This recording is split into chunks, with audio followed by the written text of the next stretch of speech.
Hello guys, welcome to Noorhanuvan YouTube channel. അപ്പോൾ എൻ്റെ video ആദ്യമായിട്ടാണ് കാണുന്നതെങ്കിൽ എല്ലാവരും സബ്സ്ക്രൈബ് ചെയ്ത് സപ്പോർട്ട് ചെയ്യണം. അപ്പോൾ നമ്മളിന്ന് കാണിക്കാൻ പോകുന്നത് മീൻ കറിയാണ്, കൊഴുവക്കറിയാണ് നമ്മളിന്ന് കാണിക്കാൻ പോകുന്നത്. അപ്പോൾ നല്ല കൊഴുവ ക്ലീൻ ചെയ്ത് വൃത്തിയാക്കി എടുത്തിട്ടുണ്ട്.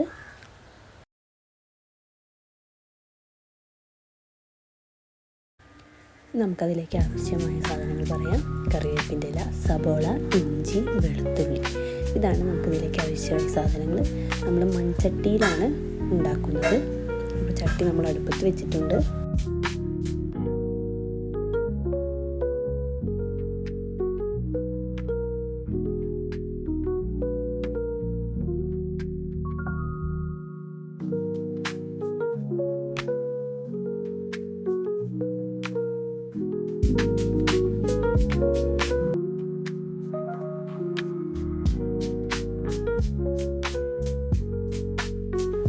അതിലേക്ക് ഉലുവയും പെരിഞ്ചീരകവും ചേർത്ത് കൊടുക്കാം. അത് നന്നായി പൊട്ടട്ടെ, എണ്ണയിൽ നന്നായി ചൂടാവണം. അതിനുശേഷം നമുക്കതിലേക്ക് നമ്മൾ അരിഞ്ഞു വെച്ച സബോളയും ഇഞ്ചി, വെളുത്തുള്ളി, കറിവേപ്പിൻ്റെ ഇല അതും കൂടി ആഡ് ചെയ്ത് നന്നായി അത് വഴറ്റണം.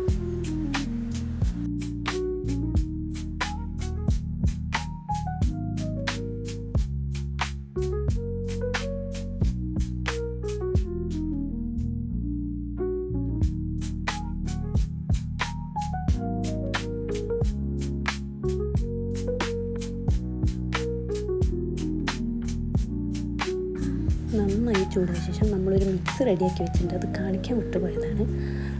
അരക്കപ്പ് തേങ്ങയും അരഭാഗം സബോളയും ഒരു തക്കാളി നമ്മൾ മിക്സിയിൽ നന്നായി അടിച്ചെടുത്തിട്ടുണ്ട്. അത് നമ്മൾ ഇതിലേക്ക് ഒഴിച്ചു കൊടുക്കണം. പിന്നെ അതിൻ്റെ പച്ചമണം മാറുന്ന വരെ നന്നായി അത് മിക്സ് ചെയ്യണം.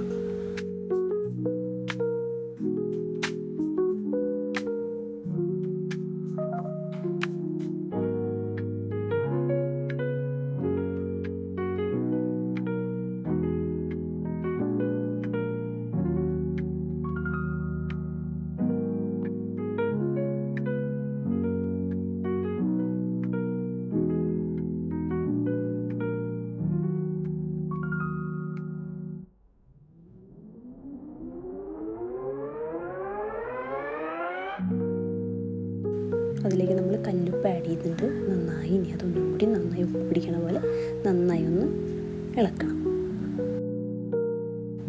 പിന്നെ നമ്മളിതിലേക്ക് പുളിക്ക് ആവശ്യമായിട്ട് നമ്മൾ ഒരു തക്കാളി എടുത്തിട്ടുണ്ട്. അപ്പോൾ കുറച്ച് ഇരുമ്പാമ്പുളി കൂടി നമ്മൾ എടുക്കേണ്ടത്. നന്നായി നീളത്തിൽ കട്ട് ചെയ്ത് വെച്ച ഇരുമ്പാമ്പുളി കൂടി നമ്മളിതിലേക്ക് എടുക്കുന്നുണ്ട്.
ടേബിൾ സ്പൂൺ മുളക് പൊടിയും 1/4 ടീസ്പൂൺ മഞ്ഞൾപ്പൊടിയാണ് നമ്മളിതിലേക്ക് ആഡ് ചെയ്യുന്നത്.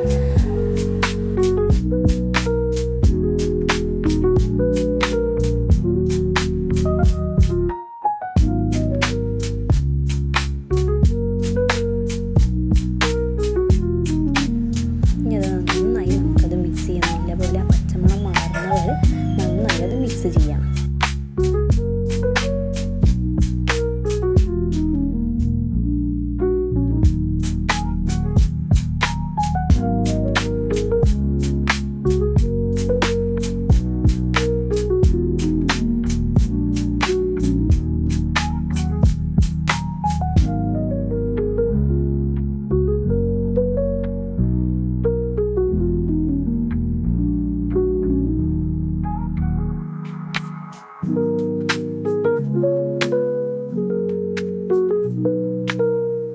പച്ചമണമൊക്കെ മാറിയ ശേഷം നമുക്ക് പുളിവെള്ളം നമുക്കിതിലേക്ക് ഒഴിച്ചു കൊടുക്കാം. നല്ലപോലെ ഒഴിച്ചു കൊടുത്ത് അത് നന്നായി തിളയ്ക്കണ വരെ നമുക്കത് വെയിറ്റ് ചെയ്യാം.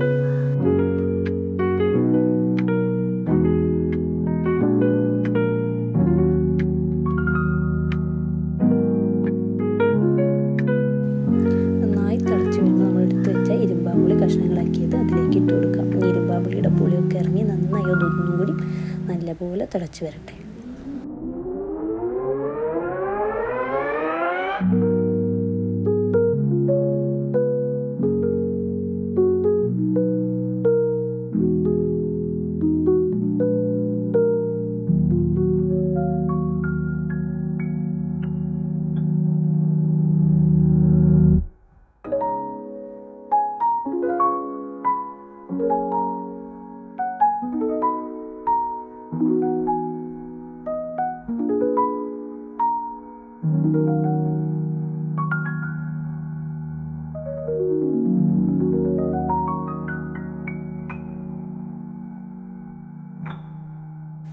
നല്ലപോലെ തിളച്ച് വരുന്നുണ്ട്. ഇനി നമുക്കതിലേക്ക് നമ്മളുടെ മീൻ ഇട്ട് കൊടുക്കാം.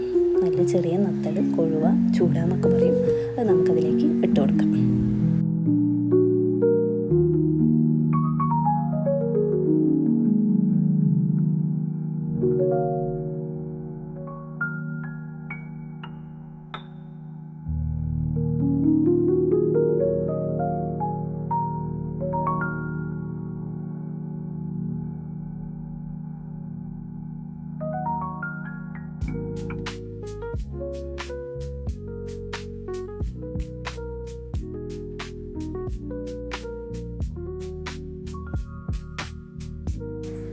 ഇങ്ങനെ നന്നായി തിളച്ച് വരുമ്പോൾ അതിൻ്റെ മുകളിലേക്ക് നമ്മൾ കുറച്ച് കറിവേപ്പിൻ്റെ ഇലയും പിന്നെ നമ്മൾ ജീരകപ്പൊടിയാണ് ചേർക്കേണ്ടത്. അപ്പോൾ ജീരകപ്പൊടി ഇല്ലാത്ത കാരണം ജീരകവും കുറച്ച് വെളിച്ചെണ്ണയും കൂടി അതിൻ്റെ മുകളിലൂടെയും നമ്മൾ ഒന്നും കൂടി ഒന്ന് ഒഴിച്ച് കൊടുക്കുന്നുണ്ട്.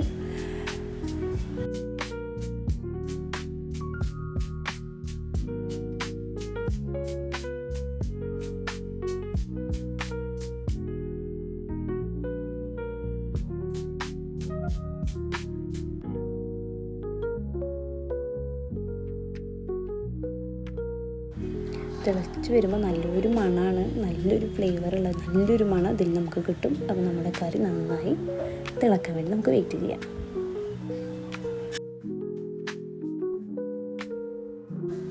നമ്മുടെ കറി നന്നായി തിളച്ച് വരുന്നുണ്ട്. അപ്പോൾ എല്ലാവർക്കും ഇഷ്ടമായി എന്ന് വിചാരിക്കുന്നു. അപ്പോൾ എല്ലാവരും ട്രൈ ചെയ്ത് നമുക്ക് ഫീഡ്ബാക്ക് കമൻ്റായിട്ട് അറിയിക്കുക. എല്ലാവരും സപ്പോർട്ട് ചെയ്യുക, സബ്സ്ക്രൈബ് ചെയ്യുക. Thank you all. ബായ്. ഇനിയും നല്ലൊരു വീഡിയോ ആയിട്ട് ഇതുപോലെ വേറൊരു കുക്കിംഗ് വീഡിയോ ആയിട്ട് ഞാൻ ഇനിയും വരും. Thank you all. ബായ്.